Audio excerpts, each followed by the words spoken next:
ஸ்ரீலங்காவை அசால்ட்டா வீழ்த்தி first test மேட்ச்ல ரொம்ப கம்ஃபர்டபுளா வின் பண்ணிட்டாங்க. ஆமாங்க, இப்படி சொல்ற மாதிரி தான் India vs Sri Lanka test match இருந்துச்சு. நேத்து நாள் முடிவுல ஸ்ரீலங்கா 84 ரன் எடுத்திருந்தாங்க. 4 விக்கெட் தான் போயிருந்துச்சு. ஆனா ஸ்ரீலங்கா வின் பண்றதுக்கு 288 ரன் தேவைப்பட்டுச்சு. என்னதான் இது ஒரு பெரிய டார்கெட்டா இருந்தாலும் ஒரு நல்ல பார்ட்னர்ஷிப் போட்டாங்க அப்படின்னா ஸ்ரீலங்கா இந்த ஸ்கோரை சேஸ் பண்ண வாய்ப்பு இருக்கு. அதுக்கு தகுந்தாப்புல தனஜயா டி செல்வாவும் தினுசாவும் நல்லா வேற விளையாடுறாங்களே அப்படின்னு பயந்துட்டு இருந்தோம். ஏன்னா இன்னைக்கு ஃபர்ஸ்ட் செஷன்ல அவ்வளோ ஈஸியா நம்மளால விக்கெட் எடுக்க முடியலங்க. தனஜயா டி செல்வா தினுசா இவங்களோட பார்ட்னர்ஷிப்பு 140 ரன்னுக்கு மேல போயிடுச்சு. என்னப்பா இப்படி விளையாண்டுட்டு இருக்காங்க அப்படின்னு நினைக்கும் போது அப்பதாங்க ஜடேஜா நான் எப்படி விக்கெட் எடுக்கிறேன் பாருங்கன்னு சொல்லி தனஜயா டி செல்வாவோட விக்கெட் எடுத்தாரு. அதுக்கப்புறம் டிக்வெல்லா நல்ல ஒரு பெர்ஃபார்மன்ஸை கொடுத்துருவாரோ அப்படின்னு பயந்தோம். பிரசித் கிருஷ்ணா இருந்துட்டு நான் திக்வெல்லாவை தூக்குறேன் அப்படின்னு சொல்லி அவர் திக்வெல்லாவோட விக்கெட்டை எடுத்தாருங்க. ஆனா என்னதான் இருந்தாலும் தினுசா நின்னு நல்ல ஒரு பெர்ஃபார்மன்ஸை கொடுத்துட்டு இருந்தாரு.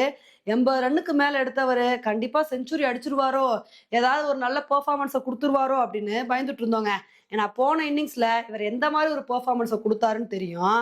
ஆனா மானவ் சுதார் நான் எப்படி விக்கெட் எடுக்கிறேன்னு மட்டும் பாருங்கன்னு சொல்லி ஃபர்ஸ்ட் தினுசாவோட விக்கெட் எடுத்தாரு. அதுக்கப்புறம் அடுத்த பால்ல பிரபா ஜெயசூர்யாவோட விக்கெட் எடுத்து அவரை டக் அவுட் பண்ணி விட்டாருங்க. அதோட நிறுத்தாம அதே ஓவர்ல நான் இன்னொரு விக்கெட்டை எடுப்பேன் அப்படின்னு சொல்லி குமாராவோட விக்கெட்டை எடுத்தாரு. 9 விக்கெட் போயிருச்சு. சரி, கடைசி விக்கெட்டுக்கு ரொம்ப நேரம் இழுத்துருவாங்களோ அப்படின்னு பயந்துட்டு இருந்தோம். அதுக்கு தகுந்தாப்புல ஒரு எல்பிடபிள்யூ அப்பீலு. ஆனா இன்சைட் எட்ஜ் ஆயிடுச்சு. அதுக்கப்புறம் பாத்தீங்கன்னா விக்கெட் எடுக்க முடியுமாதோ அப்படின்னு பயந்துட்டு இருக்கும்போது மானவ் சுதார் கடைசி விக்கெட்டை நானே எடுக்கிறேன் அப்படின்னு சொல்லிட்டு கேசர் அனுவந்தாவோட விக்கெட்டை எடுத்தாருங்க. இதனால இன்னைக்கு மேட்ச்ல ஸ்ரீலங்கா 206 ரன்னுக்கே அலவுட் ஆயிட்டாங்க. இதனால இந்த மேட்சை நம்ம இந்தியா ரொம்ப கம்ஃபர்டபுளா 165 ரன் வித்தியாசத்துல வின் பண்ணி இமாலய வெற்றி அடைஞ்சிட்டோம். இப்ப இந்த டெஸ்ட் மேட்சை வின் பண்ணது மூலமா இந்த டெஸ்ட் சீரீஸை வெற்றியோட தொடங்கியிருக்கோம். இப்ப இதே மாதிரி அடுத்த டெஸ்ட் மேட்சை வின் பண்ணும் அப்படின்றதுதான் நம்மளோட ஆசையா இருக்கு. ஆனா இந்த அளவுக்கு இந்த டெஸ்ட் மேட்சை வின் பண்ணிருக்கோம் அப்படின்னா இதுக்கு காரணம் மானவ் சுதாரோட பவுலிங் தாங்க. ஏன்னா மனுஷன் வேற லெவல் பவுலிங் பெர்ஃபார்மன்ஸை கொடுத்து அசத்திட்டாரு. செகண்ட் இன்னிங்ஸ்ல 6 விக்கெட் எடுத்து அசத்தி போட்டாரு. அதுவும் ஒரு ஓவர்ல 3 விக்கெட் எடுத்து நொறுக்கி தள்ளியிருக்காருங்க. இது மட்டும் இல்லாம ஃபர்ஸ்ட் இன்னிங்ஸ்ல 4 விக்கெட் எடுத்து அசத்திருக்காரு.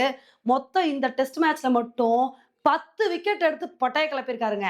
இவரோட பவுலிங்னால தான் இந்த அளவுக்கு நம்ம மேட்சை இவ்வளோ கம்ஃபர்டபுளா வின் பண்ண முடிஞ்சுச்சு. இது மட்டும் இல்லாம என்னதான் இந்த மேட்ச்ல ஸ்ரீலங்கா தோத்துருந்தாலும் அவங்களோட பெர்ஃபார்மன்ஸையும் பாராட்டி ஆகணுங்க.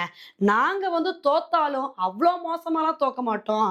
கடைசி வரைக்கும் நாங்க போராடுவோம். எங்கனால முடிஞ்ச எஃபோர்ட்டை போடுவோம்னு சொல்லி இவ்வளோ தூரம் மேட்சை கொண்டு போயிருக்காங்க. அதுக்காண்டி கண்டிப்பா அவங்கள பாராட்டி ஆகணும். இப்ப ஃபர்ஸ்ட் டெஸ்ட் மேட்ச்ல தோத்துட்டாங்க. இதுக்கு தகுந்த கம்பேக்கை செகண்ட் டெஸ்ட் மேட்ச்ல கொடுக்குறாங்களா அப்படின்றத பொறுத்து பார்க்கலாம். ஓகே ஃப்ரெண்ட்ஸ், இந்த ஒரு டெஸ்ட் மேட்சை பத்தி நீங்க என்ன நினைக்கிறீங்க அப்படின்றத என்னோட கமெண்ட் செக்ஷன்ல போடுங்க. இதே மாதிரி இன்னொரு வீடியோல உங்களை மீட் பண்றேன். Bye friends.